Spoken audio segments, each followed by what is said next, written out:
Hello, let's take a look at some details to help you integrate quotes into your own sentences in your paper.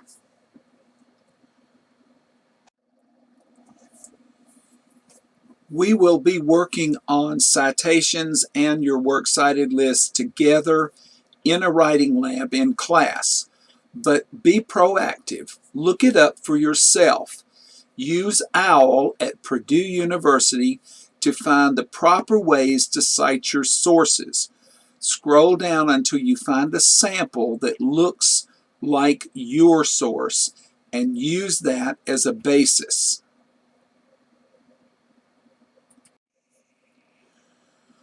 I've been marking most everything on the first 6 written responses.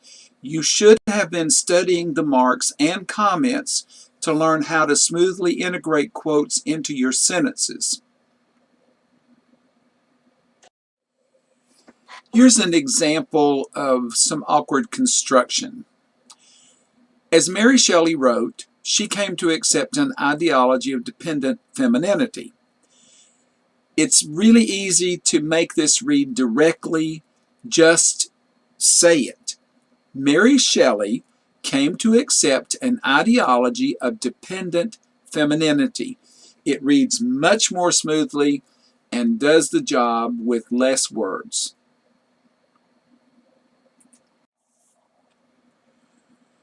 Remember, you don't have to use all of the sentence in your quote.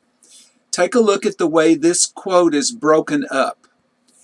Shelley and her companions read a lot of translated ghost stories because of the wet, ungenial summer. Finally, Lord Byron suggested that they each write a ghost story. Intrigued, Shelley wanted to write a story that would speak to our fears of nature and awaken thrilling horror. These are quotes from 2 different pages, so you do have to cite them separately. Try to use quotations in complex sentences.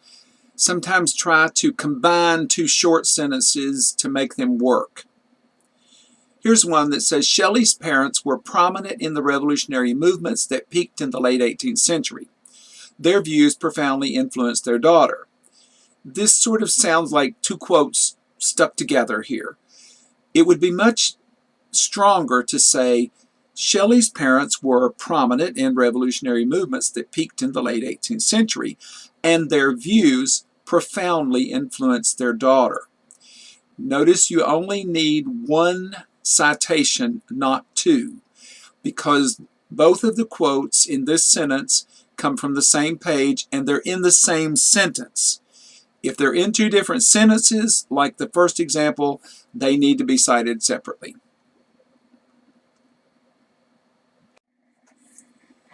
Here is a really cluttered couple of sentences that need help. Shelley explains another example of how science influenced her. Again, never use how like this, ever, ever, ever. Never use how this way. Dr. Erasmus Darwin was a famous physician whose experiments included giving life to inanimate objects and reanimating corpses. It can be made to read much more directly, much more smoothly with 25% less words. Shelley was influenced by Dr. Erasmus Darwin, a famous physician whose experiments included giving life to inanimate objects and reanimating corpses. There's not really a quote here, but it's a good example of ways to declutter the sentences. Notice that it's important to distinguish which Darwin we're talking about. It's not Charles Darwin, it's his grandfather, Erasmus Darwin. Here are some other examples. He tells the captain, listen to my history and you will perceive how irrevocably it is determined. Number 1, we don't know who he is, unless, of course, it's in the previous sentence. So be sure that you're identifying the speaker. Notice how I've strengthened your point here. Victor tells the captain that If he will listen to his story, he will perceive how irrevocably it is determined. Makes a much stronger statement.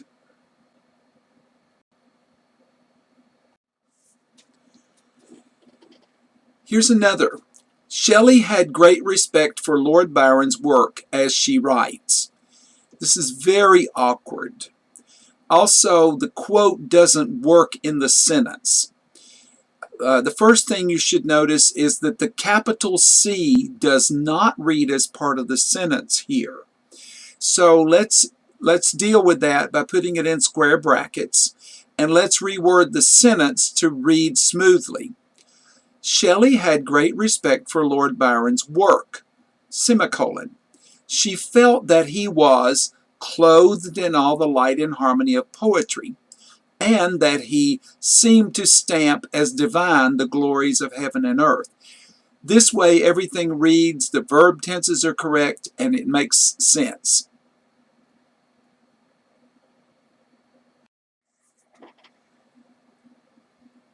Here's another. She describes her pain as a depression so deep that she felt she ought to have died. The number one problem here is that this is not Shelley speaking.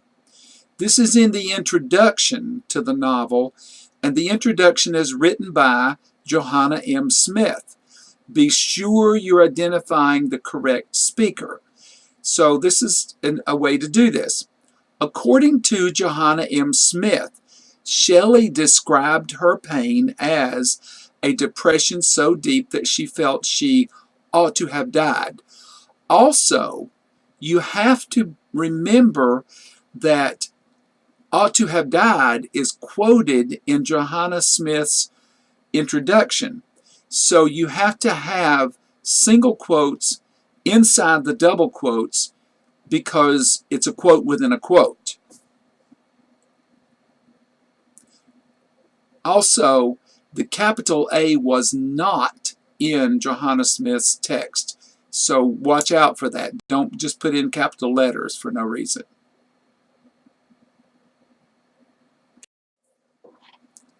Here's another.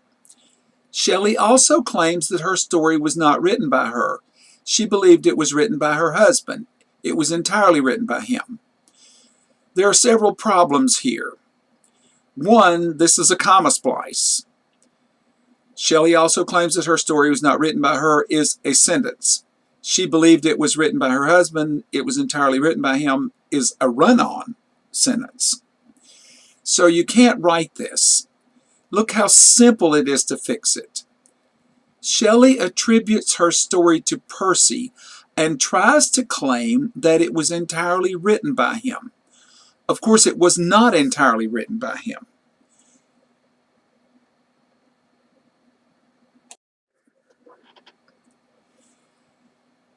Here's another wordy quote that we can change around and make it read smoothly. There was an experiment done by Dr. Darwin where he put a piece of vermicelli in a glass case till by some extraordinary means it began to move with voluntary motion. That was discussed between Lord Byron and Percy Shelley. Number one, this is very unclear. Number two, never use the word where like this, ever. Where is a place? It's not a situation. It can be reworded very simply to say, Dr. Erasmus Darwin had famously kept a piece of vermicelli in a glass case till by some extraordinary means it began to move with voluntary motion. And this was discussed between Lord Byron and Percy Shelley while Mary listened. Everything works. It's all smooth. Also notice I've joined the comma, the run-on, I've joined it with a conjunction, or the comma splice, I've joined it with a conjunction. Be sure to speak directly. Another thing is that you need to be sure you identify the correct Darwin here. It's in a footnote in Mary Shelley's introduction. The reason this is important is because this is not the father of evolution. This is his grandfather, Erasmus Darwin. The father of evolution is Charles Darwin, so be sure you distinguish that.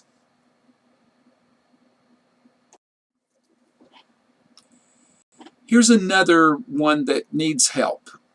An example of which is found in the 1818 Frankenstein, where it states in the novel, the creature's burning the DeLacy cottage after being rejected by these quondam benefactors as his feelings of revenge and hatred.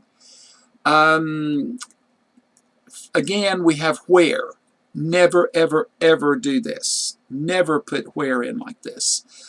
Also, this is a quote within a quote. It's quoted in the novel, so you have to, in the introduction, so you have to quote it here. Also, this is Johanna M. Smith speaking, so you have to identify the speaker. Look how few words it takes to do this. Johanna M. Smith points out that because of his, quote, feelings of revenge and hatred, quote, the creature burns the DeLacy cottage. That's all you have to have.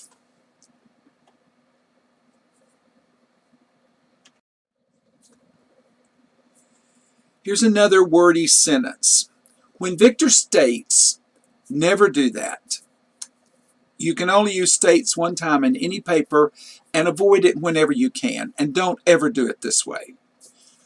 When Victor states, my temper was sometimes violent and my passions vehement, but by some law in my temperament they were turned not towards childish pursuits, but to an eager desire to learn. Several problems here. You don't need all of the quote. It needs to be broken up. Also, this was ended with a comma rather than a period. This is easily taken care of. Get rid of when. Never, ever do this. It's also a dependent clause. It's not even an actual sentence. Victor admits that his temper was sometimes violent and his passions vehement. Semicolon. Nevertheless, to his credit, they were turned not towards childish pursuits, but to an eager desire to learn. Remember that semicolons and colons go outside quotation marks, while commas and periods go inside quotation marks. I've broken the quote up and used it to make a point. You don't need to use all of the sentence as a quote. Here's a very awkward use of the quote.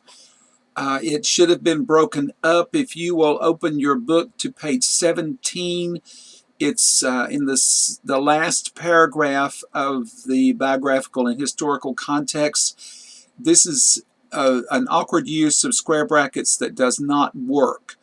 Notice, study the way I have reworded it to make it work very smoothly. We also need to introduce it with the author's name. It's hanging out there with no identification. Johanna M. Smith points out that Frankenstein is set in the revolutionary 1790s, first published in 1818, during post-war social and political instability, and published again in 1831 when revolution seemed imminent if the Reform Bill were not passed. This way it works. You've got all of the pertinent information from the quote. You've got everything you need without using the square brackets. It's part of my sentence here. Avoid the square brackets, but use them when you need them. Here's another. Mary was further influenced with a doctrine that contained the nature of the principle of life and the experiments of Dr. Darwin. Not sure we need all of this. It's much easier to say Shelley reports that she was influenced by the nature of the principle of life and the experiments of Dr. Darwin. Reads much more smoothly. Looks like picky, but it really reads better.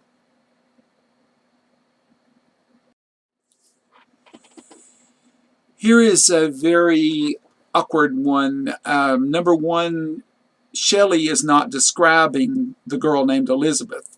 It's Victor who's describing Elizabeth. I know Shelley wrote the text, but it's the character Victor who is doing the describing here. The way it's written, it says she describes a girl named Elizabeth and how she cared for her very much. How is never, ever to be used like this. Never.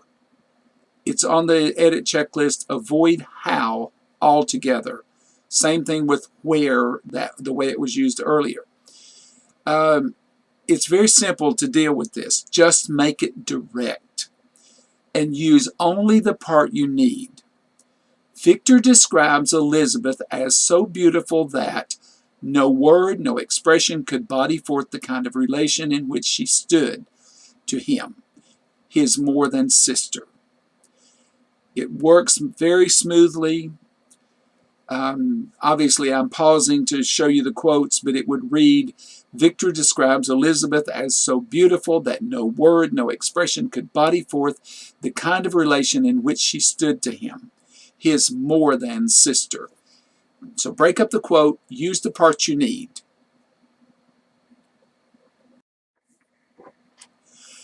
Here is something I'm noticing in some of your papers. Notice the yellow circle. There is a space missing between the quotation mark and the parenthesis. Use find. Control F, pull up the find tool, put in a left-hand parenthesis, go to every one in your paper, be sure you have a space, should look like the bottom one.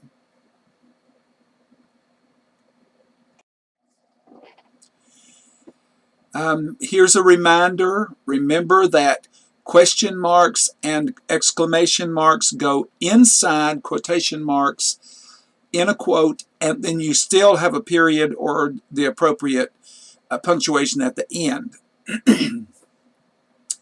Commas and periods go inside, but if you are having a quote, they would not be retained in the quotation marks, they would go at the end.